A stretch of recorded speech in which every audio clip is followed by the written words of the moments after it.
Hello, good morning to everyone. In previous session, we had completed two topics of Unit 4, risk management and risk management process.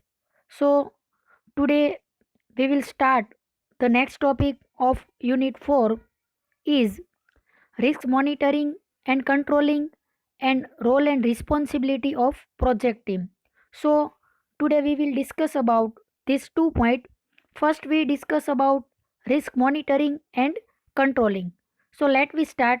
What is risk monitoring and controlling? Project risk control and risk monitoring is where you keep track of about how your risk response are performing against the plan as well as the place where new risk to the projects are managed. Project ડેવલપમેન્ટની અંદર જેવી રીતે risk management કરવામાં આવે છે એવી જ રીતે પ્રોજેક્ટ મેનેજર દ્વારા પ્રોજેક્ટની અંદર રહેલા કોઈ પણ પ્રકારના રિસ્કનું મોનિટરિંગ અને કંટ્રોલિંગ કરવામાં આવે છે.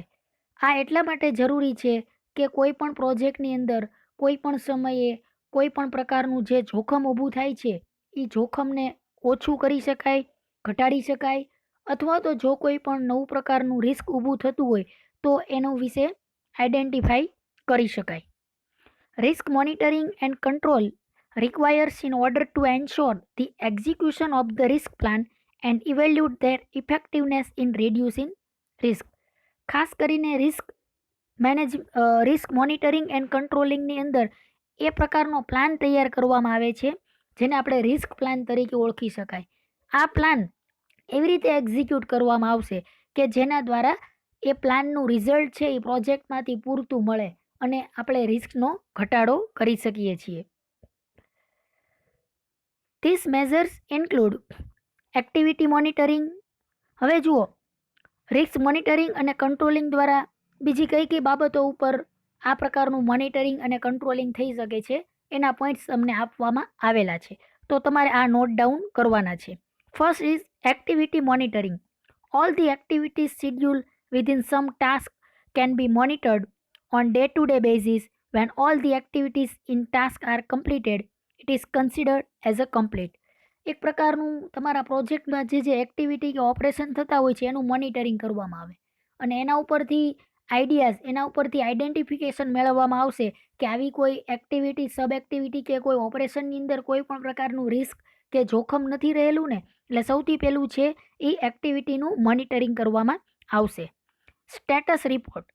The reports contain status of the activities and tasks completed within a given time of frame. Generally, a week status can be marked as finished, pending or work in progress attraction.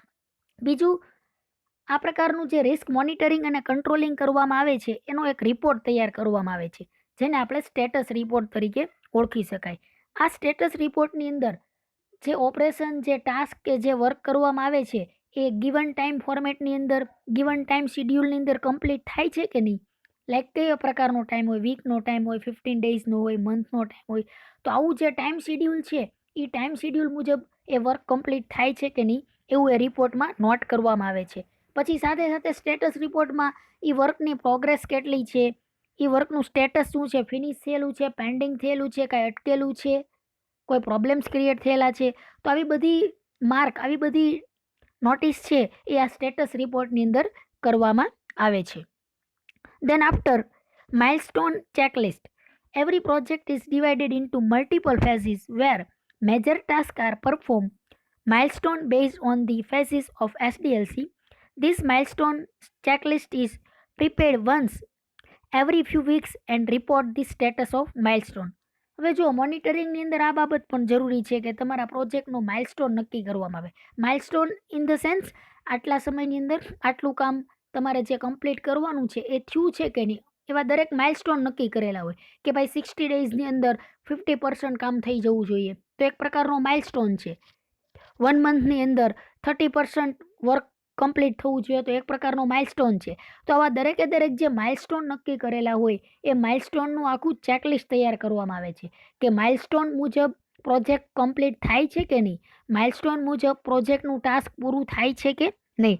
તો risk monitoring અને કંટ્રોલિંગની અંદર આવા અલગ અલગ બાબતના status report, milestone checklist, activity monitoring, આ બધી જ બાબતો આની અંદર તૈયાર કરવામાં આવે છે. આ સિવાય ખાસ આપણે એક બાબત જોવાની છે કે આવું કોઈ પણ પ્રોજેક્ટની અંદર જે રિસ્કનું મોનિટરિંગ અને કંટ્રોલિંગ કરવામાં આવે છે એનો મેઇન પર્પઝ શું છે, Y it is needed, what is the objective of risk monitoring and controlling in project development. So let we see. The first purpose is identify the events that can have a direct effect in the project. સૌથી પહેલું અમુક એવી event તમે identify કરી શકો છો કે જેની ડાયરેક્ટ તમારા પ્રોજેક્ટ ઉપર કોઈ અસર થતી હોય. ઘણીવાર એવું થતું હોય જોખમ કે રિસ્ક છે એ મોટું ન હોય પણ નાની નાની અમુક ઇફેક્ટ કે ઇમ્પેક્ટ્સ હોય જેના કારણે જોખમ વધી જતું હોય છે. તો આવું સૌથી પહેલું એવી કોઈ પણ ઇવેન્ટ્સને આઈડેન્ટિફાઈ કરી શકાય છે. Produce alternate path of execution for events that are out of your control.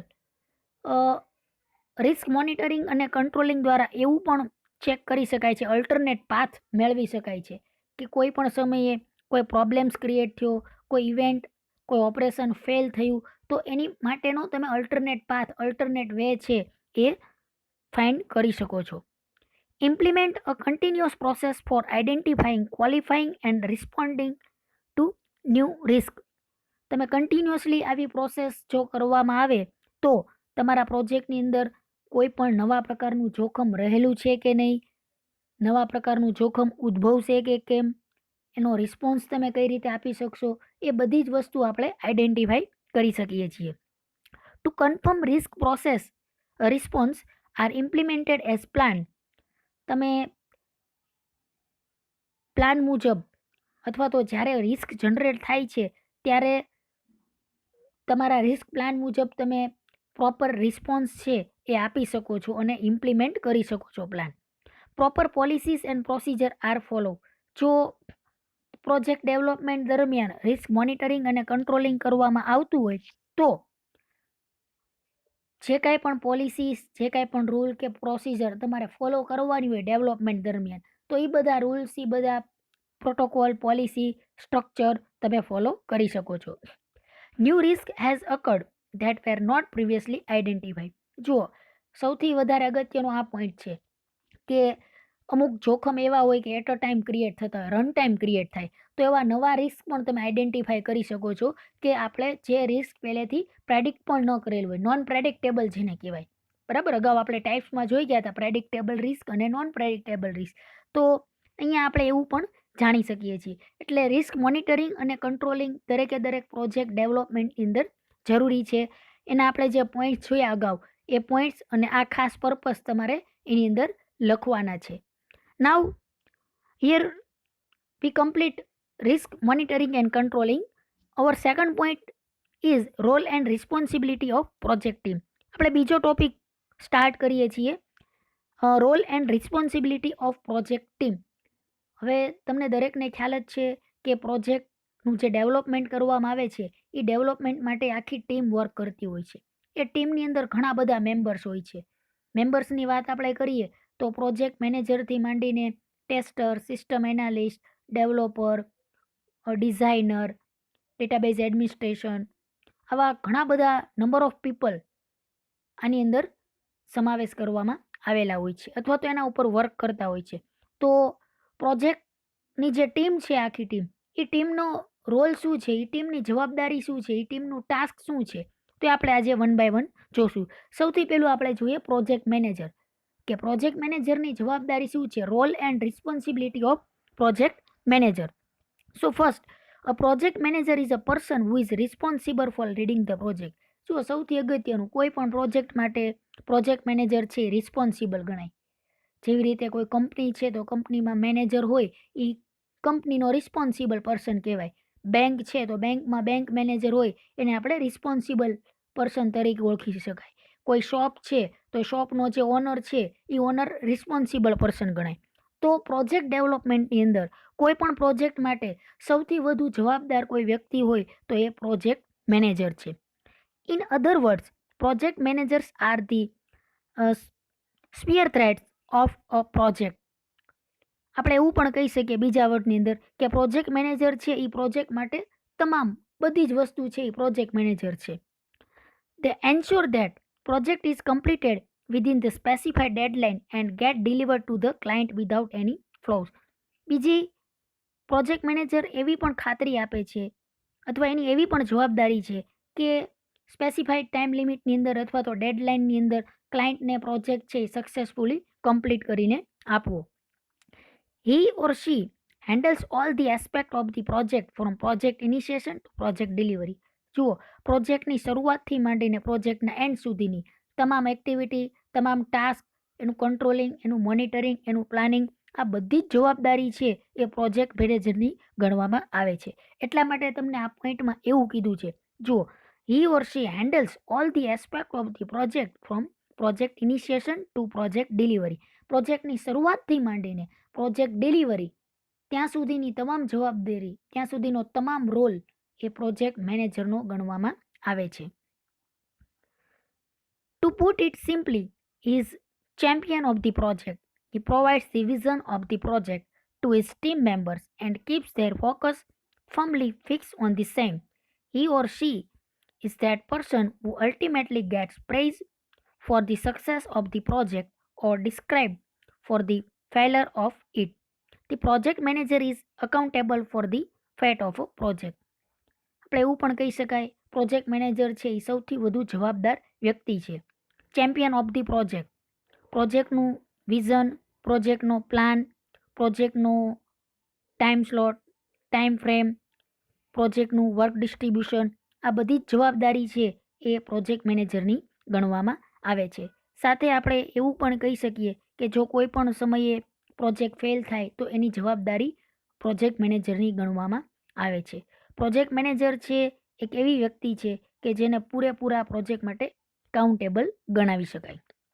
The project manager place a primary role in the project and is responsible for its successful completion. Project manager છે એનો કેવો role છે? Primary role છે in the project and is responsible for its successful completion. The manager's job is to ensure that the project proceed within the specified time frame and under the established budget while achieving its objectives. Project મેનેજરની બીજી એવી પણ જવાબદારી હોય છે કે પ્રોજેક્ટની અંદર જે કોઈ પણ પ્રોસેસ, પ્રોજેક્ટનો સ્પેસિફાઈડ ટાઈમ ફ્રેમ, પ્રોજેક્ટનું બજેટ, કોસ્ટ, આ બધી જ વસ્તુ સાથે સાથે ગોલ અને ઓબ્જેક્ટિવ એચીવ થાય એ પ્રમાણે પ્રોજેક્ટને તૈયાર કરવો. નાવ અમુક કોમન ટાસ્ક છે જેને આપણે પ્રોજેક્ટ મેનેજરની જવાબદારી, રોલ કે રિસ્પોન્સિબિલિટી ગણાવી શકાય. કયા છે? તો જુઓ, first is to develop a project plan. પ્રોજેક્ટનો પ્લાન તૈયાર કરવો. Two manage deliverables according to the plan. Plan મુજબ જે કાંઈ પણ જરૂરિયાતો હોય એ પૂરતી કમ્પ્લીટ કરવી, ડિલિવરેબલ કરવી. Recruit project staff. પ્રોજેક્ટ માટે જરૂરી તમામ સ્ટાફની રિક્રુટમેન્ટ કરવી. Lead and manage the project team. પ્રોજેક્ટની ટીમનું લીડિંગ કરવું, એને મેનેજ કરવી. Determine the methodology use on the project. Project તૈયાર કરવા માટે અલગ અલગ પ્રકારની પ્રોસેસ, મેથોડોલોજી કે મોડેલનો યુઝ કરવામાં આવતો હોય છે. તે મોડેલ છે એ પ્રોજેક્ટ મેનેજર નક્કી કરશે. એ મેથડ છે એ પ્રોજેક્ટ મેનેજર દ્વારા નક્કી કરવામાં આવે છે. To establish a project schedule and determine each phase. પ્રોજેક્ટનું ટાઈમ શેડ્યુલ આખું નક્કી કરવાનું હોય છે. Assign task to project team member. દરેકે દરેક ટીમ મેમ્બરને એને લગતું ટાસ્ક અસાઇન કરવું. Provide regular updates to upper management. સાથે સાથે પ્રોજેક્ટ મેનેજરની એવી પણ જવાબદારી હોય છે કે પ્રોજેક્ટનું જે ડેઇલી સ્ટેટસ હોય છે એનું એનાથી અપરના જે ઓથોરિટીઝ હોય છે એને એનું સ્ટેટસ છે, એનો રિપોર્ટ છે, એનું અપડેશન છે એ અપર મેનેજમેન્ટને પ્રોવાઈડ કરવામાં આવે છે. તો આવી અલગ અલગ પ્રકારની જવાબદારી, આવા અલગ અલગ પ્રકારના ટાસ્ક, આવી અલગ અલગ પ્રકારની રિસ્પોન્સિબિલિટી અને રોલ છે એ પ્રોજેક્ટ મેનેજરનો ગણવામાં આવે છે. I hope you all are clearly understand. Here we stop our session and in next session we will discuss about some other team members responsibility. Thank you all of you.